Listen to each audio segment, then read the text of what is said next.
Good evening students, कैसे हैं आप सभी? I hope you all are fit as a fiddle. So students, this is the second class of our spoken English, and in this class we are going to learn about some basics of English grammar. In the last class I have taught you some very basic things of English, that is मैंने आपको बताया था कि sentence में subject भी है और verb भी है. हमने सब्जेक्ट को भी समझा है, हमने वर्ब को भी समझा है, और हमने ये बात भी समझी है कि वर्ब क्या बात बताया करती है. तो मैं वहीं से अब थोड़ा सा और आगे बढ़ता हूं. ये हमारी बेसिक की सेकंड क्लास है. फर्स्ट क्लास हो गई थी, बेसिक की सेकंड क्लास है. मैंने आपको फर्स्ट क्लास में यही बताया था कि सेंटेंस में एक सब्जेक्ट होता है और एक क्या होती है, आपकी वर्ब होती है. और मैंने ये भी बताया था कि सब्जेक्ट वो है जो कोई ना कोई क्या करे, बात बताए. किसके बारे में बात बताए जी? अच्छा, सब्जेक्ट वो है जिसके बारे में कोई ना कोई बात बताई जाती है, यानी subject is nothing, it's just the topic of discussion. फिर हमने ये भी सीखा है बच्चों कि वर्ब वो है जो सब्जेक्ट के बारे में बात बताती है, उसकी स्टेट वगैरह बताती है. अब आप एक बात को और समझते हैं, ध्यान से तसल्ली से समझना. मैं कुछ सेंटेंसेस लिखता हूं, वहां से आपको बातें क्लियर होती चलेंगी. देखो, मैंने आपके सामने दो चार सेंटेंसेस लिखने हैं. मैंने एक सेंटेंस आपके सामने लिखा है, सिंपल सा, क्या? आई टीच इंग्लिश. एक मैंने सिंपल सेंटेंस लिखा तुम्हारे सामने, आई टीच इंग्लिश. एक मैंने दूसरा सेंटेंस फिर आपके सामने लिखा है, क्या? I am teaching English. एक सेंटेंस है आई टीच इंग्लिश, एक सेंटेंस मैंने आपके सामने क्या लिखा है जी? I am teaching English. एक सेंटेंस मैं यहाँ पे और बता देता हूं. मैं यहाँ पे लिखता हूं, I have been teaching English. आई हैव बीन teaching English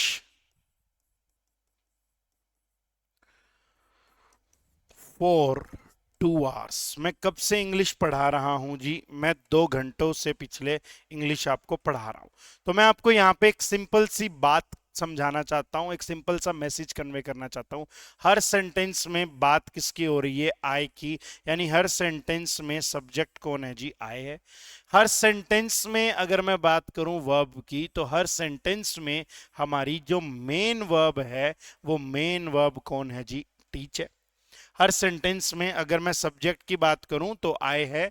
अगर मैं मेन वर्ब की बात करूं तो मेन वर्ब हर सेंटेंस में ही अपनी क्या है जी? टीच है. जैसे मैंने लिखा, I teach English, I am teaching English. या फिर मैंने आपके सामने लिखा है, क्या? I have been teaching English. तो हर सेंटेंस में मेन वर्ब तो अपनी टीच है. सब्जेक्ट भी सेम है, मेन वर्ब भी सेम है, फिर भी हर सेंटेंस का मीनिंग डिफरेंट है. फिर भी हर सेंटेंस का क्या डिफरेंट है जी? मीनिंग डिफरेंट है. मीनिंग कैसे डिफरेंट है? देखना, मैंने लिखा है आई टीच इंग्लिश. इसका मीनिंग है कि मैं इस एक्शन को बार बार करता हूं. ये एक्शन मेरे द्वारा बार बार किया जाता है. मैं इस एक्शन को रिपीट करता हूं. कोई मुझसे मिला और मुझसे कहते जी आप क्या करते हो? मैंने कहा जी मैं इंग्लिश पढ़ाया करता हूं. मैंने क्या कहा जी? मैं इंग्लिश पढ़ाया करता हूं. तो ये एक ऐसा एक्शन है जो मेरे द्वारा बार बार रिपीट किया जा रहा है. सेकंड सेंटेंस में, अभी मैं आपको पढ़ा रहा हूं, अभी मेरे घर से मेरी मम्मा का फोन आ जाए, मेरी मम्मा कहे हाँ भाई क्या कर रहा है, तो मैं कहूंगा मम्मी इंग्लिश ही पढ़ा रहा था और क्या कर रहा हूँ. मम्मी इंग्लिश पढ़ा रहा हूँ और क्या कर रहा हूँ. मैंने बोला मम्मी इंग्लिश पढ़ा रहा हूँ. यानी ये ऐसा काम है जो काम मेरा ऑन गोइंग है at the time of speaking. ये काम मैं अभी कर रहा हूं. कब? बोलते टाइम तक कर रहा हूं. एक ऐसा भी काम है, I have been teaching English for 2 hours. इसका मीनिंग है ये काम मैं 2 घंटे से कर रहा हूं. मैं कह रहा हूं मैं 2 घंटे से इंग्लिश पढ़ा रहा हूं. तो ये काम पास्ट में शुरू हुआ है. ये काम कब शुरू हुआ है जी? पास्ट में शुरू हुआ है. और प्रेजेंट में ये काम क्या है? अभी भी जारी है. भाई मान लो मुझे 4 घंटे इंग्लिश पढ़ानी आज, तो मैं 2 घंटे पढ़ा रहा, 2 घंटे से पढ़ा रहा हूं, 2 घंटे पढ़ा चुका हूं, आने वाले 2 घंटे और भी पढ़ाऊंगा. तो ये एक ऐसा एक्शन है जो क्या है? कॉन्टिन्यू है. स्टार्ट पास्ट में हुआ, अभी भी चल रहा है. यानी मैं यहां से एक बात समझा रहा हूं कि सेंटेंस में सब्जेक्ट सेम है, मेन वर्ब भी सेम है, फिर भी हर सेंटेंस का मीनिंग अलग अलग निकल के आ रहा है. यानी मीनिंग निकल के आ रहा है. तो हमें यहां से एक बात समझनी चाहिए, बहुत ही इंपॉर्टेंट बात है. हमें यहां से समझना चाहिए स्टेजेस ऑफ एक्शन. हमें यहां से क्या समझना चाहिए जी, स्टेजेस ऑफ एक्शन। क्या समझना है? स्टेजेस ऑफ एक्शन, यानी किसी एक्शन की अलग अलग स्टेजेस होती हैं। किसी एक्शन की क्या होती है जी, अलग अलग स्टेजेस होती हैं। उन्हीं स्टेजेस में एक सिंपल सी बात समझाता हूं मैं आपको। जैसे एक एक्शन हमारा होता है क्या, रिपीटेड एक्शन। एक एक्शन हमारा क्या होता है जी, रिपीटेड एक्शन है। रिपीटेड एक्शन का एक सिंपल सा मीनिंग है कि इस काम को बार बार क्या किया जा रहा है, रिपीट किया जा रहा है। एक एक्शन कैसा है अपना, रिपीटेड एक्शन है। रिपीटेड एक्शन का एक साधारण सा मीनिंग है कि इस काम को हम क्या करते हैं, बार बार क्या करते हैं जी, रिपीट करते हैं। तो अब इस बात को समझिए, मैं यहाँ पे लिखता हूं रिपीटेड एक्शन का मीनिंग क्या हुआ। रिपीटेड एक्शन को मैं तीन तरीकों से समझाने की कोशिश करूंगा। तीन अलग अलग मीनिंग है। यानी रिपीटेड एक्शन का एक मीनिंग तो ये है बच्चे कि कोई काम है जो मैं प्रेजेंट में क्या कर रहा हूं, रिपीट कर रहा हूं। जैसे मैंने आपसे बोला कि मैं इंग्लिश पढ़ाता हूं, तो ये कैसा काम है, ये कैसा काम है जो काम मैं प्रेजेंट में क्या करता हूं, रिपीट करता हूं, बार बार किया करता हूं। ये मेरा प्रेजेंट का रिपीट का एक्शन है। कोई ऐसा काम है जो रिपीटेड एक्शन था पास्ट में, जो मैं पास्ट में करता था। मैंने आपसे कहा कि मैं इंग्लिश पढ़ाता हूं, तो ये मेरा प्रेजेंट का रिपीटेड एक्शन है। भाई मैं आज भी इंग्लिश पढ़ाई है, कल भी मैंने इंग्लिश पढ़ाई थी, परसों भी मैंने इंग्लिश पढ़ाई थी। तो ये एक ऐसा काम है जो प्रेजेंट में ही रिपीट होता है। पास्ट का रिपीटेड एक्शन का मीनिंग ऐसे समझो, कोई काम मैंने पास्ट में किया था। जैसे मैंने बोला मैं उनके घर जाया करता था, तो ये काम मैं रिपीट करता था, अब नहीं करता। ये काम मैं रिपीट करता था कब, पास्ट में। कोई ऐसा भी काम हो सकता है जो काम मैंने भविष्य के लिए छोड़ रखा हो कि उस काम को ना मैं भविष्य में करूंगा, अभी मैं नहीं करता, भविष्य में करूंगा। जैसे मैंने बोला कि यार 1 महीने बाद ना मैं जिम जाया करूंगा, फिर अभी 1 महीना और है, उसके बाद मैं जिम जाया करूंगा। यानी ये एक ऐसा काम है जो मैंने छोड़ रखा है, किसके लिए, फ्यूचर के लिए। और इस काम को मैं कब करूंगा, फ्यूचर में रिपीट करूंगा। तो हमें ना स्टेजेस ऑफ एक्शन समझनी चाहिए कि एक्शन की अलग अलग क्या क्या स्टेजेस हो सकती हैं, हमें वो समझना चाहिए। तो एक्शन में मैंने कहा सबसे पहला ऐसा ही काम है जो या तो बार बार किया जाता है, या बार बार किया जाता था, या बार बार किया जाएगा। वो सारे किसकी कैटेगरी में आ जाएंगे, रिपीटेड एक्शन की कैटेगरी में आ जाएंगे। वो सारे के सारे किसकी कैटेगरी में आ जाएंगे जी, रिपीटेड एक्शन की कैटेगरी में आ जाएंगे। यहाँ पे मैं फिर से एक चीज के द्वारा समझाने की कोशिश करता हूँ। वर्ब की कुछ फॉर्म्स है, हमने स्कूल में भी पढ़ी थी कि वर्ब की 3 फॉर्म है जी, V1 V2 और एक क्या फॉर्म है, V3 है। तो मैं यहाँ पे लिखता हूँ V1 किसको दिखाती है, V1 से हम क्या दिखाते हैं, V1 से हम प्रेजेंट दिखाते हैं। V2 से हम क्या दिखाते हैं जी, V2 से हम पास्ट दिखाते हैं। और V3 से हम कोई भी टेंस नहीं दिखाते। V3 कोई भी टेंस नहीं बताती बच्चे। तो फिर तुम्हारे सामने सवाल आया कि सर जी फिर फ्यूचर के बारे में बातचीत कौन करे। तो हमें यह समझना चाहिए कि फ्यूचर की बात हमेशा ही हमेशा विल प्लस V1 करता है। फ्यूचर की बात हमेशा ही हमेशा कौन करता है, विल प्लस V1 किया करता है। तो हम यही पढ़ रहे हैं कि V1 का मीनिंग है प्रेजेंट, V2 का मीनिंग है पास्ट, V3 का मीनिंग है no tense, will plus V1 future बताता है। जिस बच्चे को ये नहीं पता कि वर्ब क्या है, वो फर्स्ट क्लास देख ले, ये ग्रामर की सेकंड क्लास है। फर्स्ट क्लास में मैंने क्लियरली ये बात एक्सप्लेन की थी आपको कि वर्ब क्या है। वर्ब वो है कोई भी ऐसे शब्द हैं जो बात बताते हैं किसके बारे में, किसके बारे में, सब्जेक्ट के बारे में बात बताते हैं। मैंने ये बातें वहां पे एक्सप्लेन की थी। ठीक है जी। यहां से हमें एक बेसिक सी सिंपल सी बात ये भी समझनी चाहिए कि यार V1 के साथ साथ आप V1 के पीछे कभी कभी क्या लगा लिया करते हैं, S या ES भी लगा लेते हैं। और कब हम V1 के साथ S या ES लगाते हैं, जब हम बात करते हैं ही की, शी की, इट की, या फिर बच्चों जब हम बात करते हैं किसी, बोलिए रे, नेम की। ही शी इट या फिर किसी नाम की बात की जाए तो फिर V1 के पीछे क्या लगाया जा सकता है, S या ES भी लगाया जा सकता है। ठीक है जी। यहां से मैं एक दो एग्जाम्पल के थ्रू आपको बात को क्लियर करता हूं। मैं यहां पे लिखता हूं आपके सामने सिंपल सा sentence, I go to SK classes. मैं कहां जाता हूं, SK क्लासेस जाता हूं। तो ये एक ऐसा काम है जो काम मैं बार बार कर रहा हूं, गो वर्ब की फर्स्ट फॉर्म है। और आई हमारे सेंटेंस का क्या है, सब्जेक्ट है। ये एक ऐसा काम है जी जो काम मैं बार बार करता हूं, I go to SK classes. Second sentence लिखते हैं। सेकंड सेंटेंस से मैं आपको बात समझाने की कोशिश करता हूं। ये लो, मैंने यहां पे लिखा है I went to S K classes, I went to S K classes. इसके दो मीनिंग निकल के आते हैं बच्चों। या तो इसका मीनिंग है कि हाँ मैं एसके क्लास गया था, एक तो इसका मीनिंग ये निकल के आता है कि ये एक्शन एक ही बार हुआ हो, वन टाइम हुआ हो, या फिर ऐसा हो सकता है कि ये एक्शन एक से ज्यादा बार भी हुआ हो, यानी इस एक्शन को पास्ट में सब्जेक्ट ने क्या किया हो, रिपीट किया हो। बस हमें ये बात समझनी है कि हमें पता कैसे लगा कि ये पास्ट है, क्योंकि इसमें क्या लगा रखा है जी, वेंट लगा रखा है। क्योंकि इसमें क्या लगा रखा है भाई, वेंट लगा रखा है। तो हमने पढ़ा I go to S K classes, V1 दिखा रही है आपका प्रेजेंट, और अगर आप वेंट का यूज कर रहे हैं तो आप फिर किसकी बात कर रहे हैं, फिर आप पास्ट की बात कर रहे हैं। ये बात भी हमने पढ़ ली है। आ जाओ जी, फ्यूचर इसी से समझा देते हैं आपको। इसी में एक बार आपको फ्यूचर के बारे में यहाँ पे जानकारी डाल देते हैं, फिर हम थोड़ी सी बातचीत को और पर बढ़ाएंगे। जैसे मैंने आपके सामने लिखा है क्या, I will go to S K classes.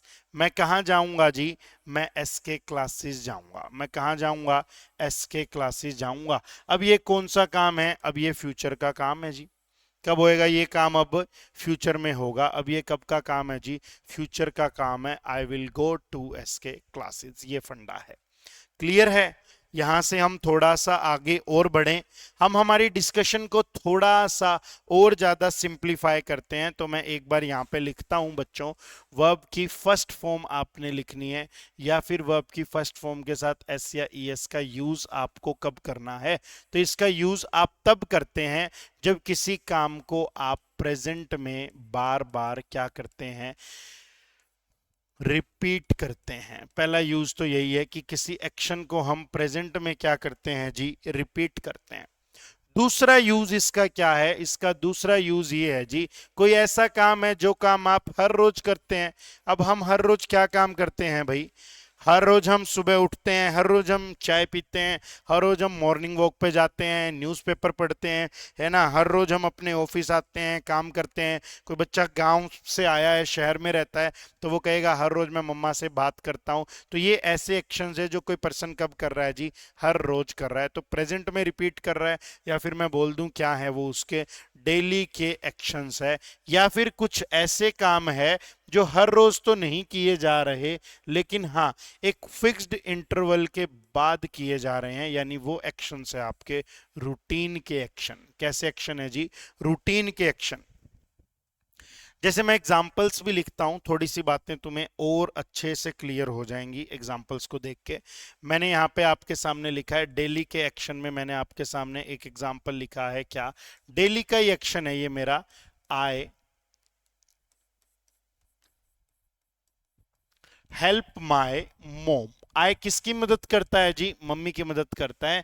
ये मेरा रोज का काम है। या फिर मैंने एक और काम लिखना है कि मैं भाई हर रोज मंदिर जाता हूं, आई गो टू टेम्पल। ये भी मेरा काम है, डेली का काम है। यानी मैं इस काम को बार बार रिपीट कर रहा हूं। तो जिस भी काम को बार बार रिपीट किया जाता है उसके साथ में क्या लगा दी जाती है, वर्ब की फर्स्ट फॉर्म लगा दी जाती है। जिस भी काम को बार बार रिपीट किया जाता है उसके साथ क्या लगा दी जाती है, वर्ब की फर्स्ट फॉर्म लगा दी जाती है। अब आ जाओ जी, रूटीन का एक्शन समझते हैं। जो काम हम थोड़े टाइम बाद करते हैं, बार बार मतलब थोड़े टाइम बाद हम रिपीट करते हैं।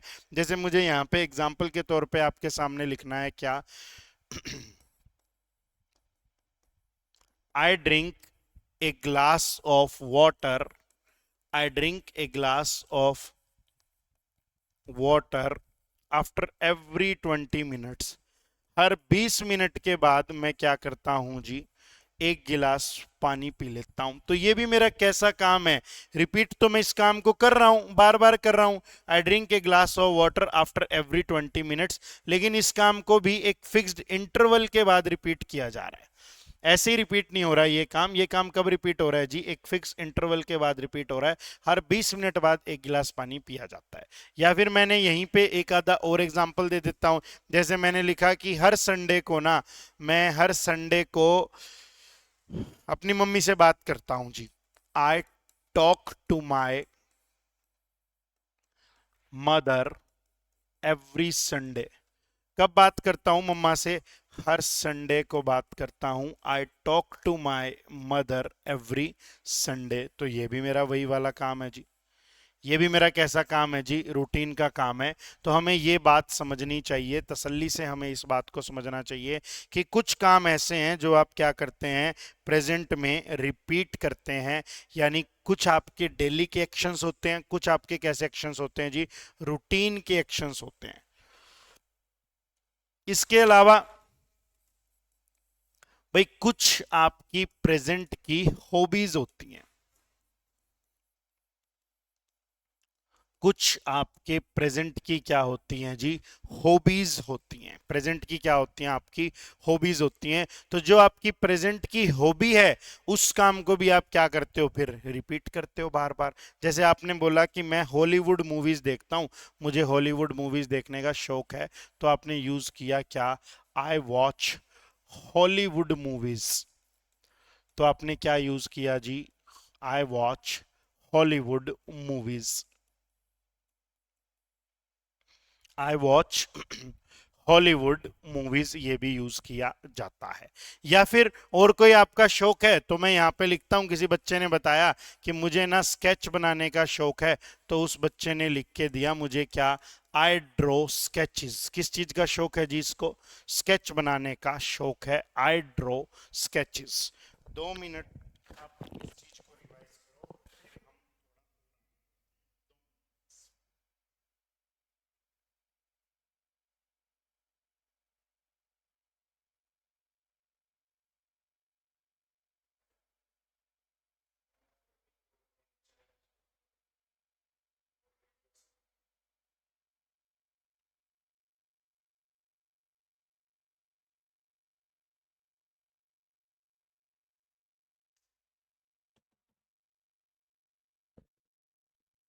समझे रे, समझे।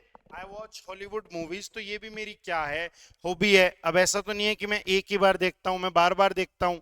एक बार देख ली फिर कोई और मूवी देख ली, ये भी मेरी हॉबी है। किसी बच्चे की हॉबी है आई ड्रॉ स्केचेस, या फिर किसी बच्चे को स्विमिंग करना बहुत अच्छा लगता है, ये भी उसकी हॉबी है, तो उसने लिखा है क्या, आई लव टू स्विम। तो ये जो सारे काम हैं, ये आपकी प्रेजेंट की क्या है, हॉबीज हैं। इनको भी आप कहाँ पे लिखते हैं, V1 के ही अंदर लिखते हैं। फिर मैं दूसरे नंबर से आपको बात और क्लियर करवा देता हूं। सेकंड नंबर की जो बात है वो हमें यह समझनी है कि हमारे प्रेजेंट की फीलिंग्स होती हैं, या फिर हमारे प्रेजेंट के इमोशंस होते हैं। आप कैसा फील कर रहे हो, है ना। आपको ठंड लग रही है, आपको गर्मी लग रही है, आप कैसा फील कर रहे हो। इमोशन का मीनिंग है कि भाई आप सैड हो, आप खुश हो, आप हैप्पी हो, आप शॉक्ड हो, वो सारे भी आपके क्या बताए जाते हैं जी, इमोशंस है। तो आपने यूज किया क्या, आई एम हैप्पी, ये भी आपका एक इमोशन है। आपने यूज किया क्या, आई एम सैड, ये भी आपका एक इमोशन है। हमें एक बात और भी समझनी चाहिए, there is one more thing that we should learn, वो ये है कि V1 का मीनिंग सिर्फ सिंपल वर्ब ना समझा जाए। इज एम आर अगर हम लिखते हैं तब भी आपको पता लगना चाहिए कि बात किसकी हो रही है जी, V1 की हो रही है। और V2 में ये वाली फॉर्म होती है इज एम आर, या फिर आप यूज किसका करते हैं जी, वॉज वर्ब का भी यूज कर लेते हैं। और V3 में अगर हम बात करें तो यूज किसका किया जा सकता है जी, बीन का भी यूज किया जा सकता है। तो हम ये बात सीख रहे हैं, एक जनरल सी बात आपा पढ़ रहे हैं, हमने यही बात सीखी है कि यार V1 के अंदर क्या क्या लिखा जाए। मैंने आपको फर्स्ट क्लास के अंदर ये बातें समझाई थी कि यार एक सब्जेक्ट होता है और एक वर्ब होती है। फिर मैं इस क्लास में आपको क्या समझा रहा हूँ, इस क्लास में मैं ये समझा रहा हूँ कि सब्जेक्ट सेम है, मेन वर्ब सबकी सेम है, फॉर्म अलग अलग है, में एक्शन सेम है कि टीचिंग ही हो रही है, फिर भी हर सेंटेंस का मीनिंग अलग अलग निकल के आ रहा है। यानी यहाँ से हमें पता लगता है कि एक्शन की कुछ अलग अलग क्या होती हैं जी, स्टेजेस होती है। तो फिर हम यहाँ से एक्शन की अलग अलग स्टेजेस समझते हैं। तो हमने बोला यार एक्शन की स्टेजेस में एक पहली स्टेज ये है कि किसी काम को कोई व्यक्ति बार बार करता है। अब बार बार करता है तो ये पॉसिबिलिटीज निकल के आई कि प्रेजेंट में बार बार करता है, और पास्ट में बार बार करता था, या फ्यूचर में बार बार करेगा। तो इसका आपा एक केस पढ़ रहे हैं कि किसी काम को व्यक्ति प्रेजेंट में बार बार करता है। फिर हमने ये पढ़ा है कि जिस काम को व्यक्ति प्रेजेंट में बार बार करता है उसको वर्ब की फर्स्ट फॉर्म में लिखा जाए। पास्ट में किया तो V2, और V3 कोई टेंस बता नहीं सकती। फ्यूचर में किया है बार बार, फ्यूचर में बार बार करेगा, तो आप विल प्लस V1 का यूज करते हैं। फिर मैं यहां से आपको डिटेल में यूज समझाने लग गया किसका, V1 और V1 के साथ S या ES का। कि भाई किसी काम को प्रेजेंट में रिपीट किया जा रहा है, या फिर कोई डेली एक्शन है आपका, या फिर कोई रूटीन एक्शन है, यानी आप उसको एक फिक्स्ड इंटरवल के बाद में रिपीट करते हैं, या फिर आपकी प्रेजेंट की क्या है जी हॉबीज हैं, या फिर आपके प्रेजेंट के क्या हैं आपकी फीलिंग्स है, या फिर आपके प्रेजेंट के क्या हैं जी इमोशंस है। ये सारे भी हमने पढ़े हैं कि आप किसके अंदर यूज करते हैं, वी1 या वी1 के साथ एस या ई एस में यूज करते हैं। ये बात भी हमने क्लियर कट पढ़ ली है ना जी। इसके अलावा अब मैं आपको एक सिंपल सी थ्योरी और समझाता हूं कि भाई सेंटेंस ना दो या तीन टाइप से अपने को सेंटेंस पढ़ना चाहिए। जब स्पोकन इंग्लिश की बात आती है तो हमें एक सिंप्लीफाइड फॉर्म समझनी है सेंटेंस की। पहली जो बात है, जब स्पोकन इंग्लिश की बात आई तो ऐसे सेंटेंसेस होते हैं जिसमें आप सामने वाले को इंफॉर्मेशन क्या करते हैं, प्रोवाइड करवाते हैं, आप किसी को कोई जानकारी देते हैं बच्चों। दूसरे वाली टाइप क्या है, जब आप किसी से कोई जानकारी क्या करते हैं, मांगते हैं।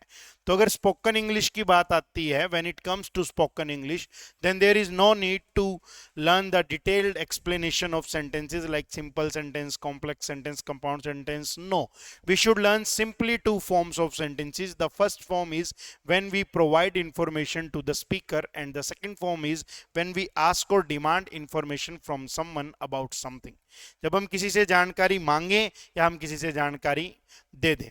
जैसे मैंने आपसे बोला कि मेरा नाम नीरज शर्मा है, मैं हिसार में रहता हूं, मैं इंग्लिश पढ़ाता हूं, तो हर सेंटेंस में मैंने क्या किया, आपको जानकारी प्रोवाइड करवाई।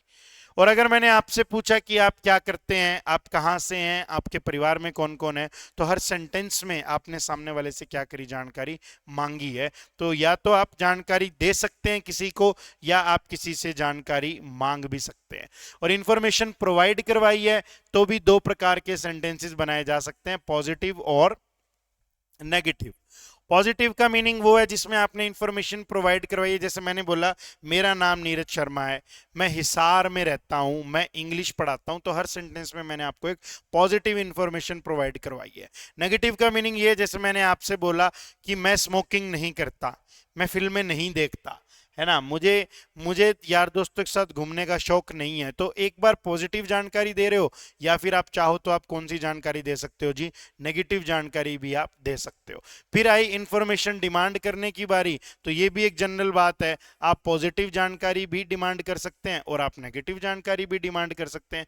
भाई यहाँ पे मैंने आपसे पूछा है क्या आप काम करते हैं, डू यू वर्क, तो मैंने आपसे क्या की, एक पॉजिटिव जानकारी मांगी। भाई आप काम करते हैं, हो सकता है मुझे देख के, मुझे लगा हो आपको देख के कि आप स्टूडेंट है, तो मैंने आपसे पूछ लिया क्या डू यू वर्क। या फिर इंफॉर्मेशन नेगेटिव भी तो डिमांड की जा सकती है, जैसे मैंने यहाँ पे लिखा है does she not help you, क्या वो तेरी मदद नहीं करती है, does she not help you. अब मैंने क्या किया जी, अब मैंने आपसे एक नेगेटिव इंफॉर्मेशन मांगी है, यहां मैंने आपसे कैसी इंफॉर्मेशन मांगी है जी, पॉजिटिव इंफॉर्मेशन मांगी है। फिर मैं कह रहा हूं इंफॉर्मेशन क्या करनी है, प्रोवाइड करनी है। इसका भी मैं एग्जांपल लिख देता हूं यहाँ पे, तो मैं यहाँ पे आपसे कहता हूं आई एम योर टीचर। अब मैंने क्या किया, आपको एक इंफॉर्मेशन प्रोवाइड ही तो करवाई, आई एम योर टीचर, आपको एक इंफॉर्मेशन क्या करी जी, प्रोवाइड करवाई। और अब मैंने यहां पे लिखा आपके सामने एक sentence, I am not your friend, मैं तुम्हारा दोस्त नहीं हूं। अब भी मैंने आपको एक जानकारी दी ही है, लेकिन अब की बार मैंने कैसी जानकारी दी है जी, नेगेटिव जानकारी दी है। ठीक है, तो मुझे लगता है यहां तक आपको बात क्लियर हुई होगी। In this video we have learned about the first form of verb. हमने ये सीखा है कि एक्शन की स्टेजेस हैं, जिसमें एक पहली स्टेज है किसी काम को बार बार क्या करना, रिपीट करना। पहली स्टेज आती है क्या, रिपीटेड एक्शन की, वो मैंने आपको समझाई है। वो मैंने आपको क्या करी है जी, समझाई है, रिपीटेड एक्शन की मैंने स्टेज आपको समझा दी।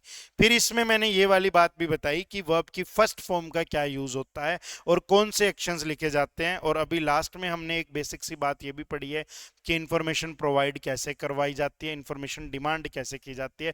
अभी ये टॉपिक खत्म नहीं हुआ, नेक्स्ट क्लास में फिर मिलेंगे। ये जो स्ट्रक्चर समझाए हैं इससे कुछ और बहुत सारी अच्छी प्रैक्टिस करूंगा। यानी अभी V1 की डिस्कशन मैंने खत्म नहीं की है, अभी मैं आपके साथ में V1 की और डिस्कशन करूंगा, एक क्लास और होगी, फिर आपकी V1 की डिस्कशन खत्म होगी। तो मैं आज की क्लास को यहीं पे एंड करता हूं। I hope you are getting my points and I hope you think that English is very simple language and you can also speak in English, but it takes time. Time लगता है जी, चीजें सीख जाता है बंदा, कोई बड़ी बात नहीं है। आप भी इंग्लिश में बोल पाओगे, लेकिन थोड़ा सा टाइम लगेगा, समय लगेगा, प्रैक्टिस और करनी पड़ेगी। तो मिलेंगे हम नेक्स्ट क्लास में, तब तक पढ़ते रहो, मस्त रहो, स्वस्थ रहो। Thank you students.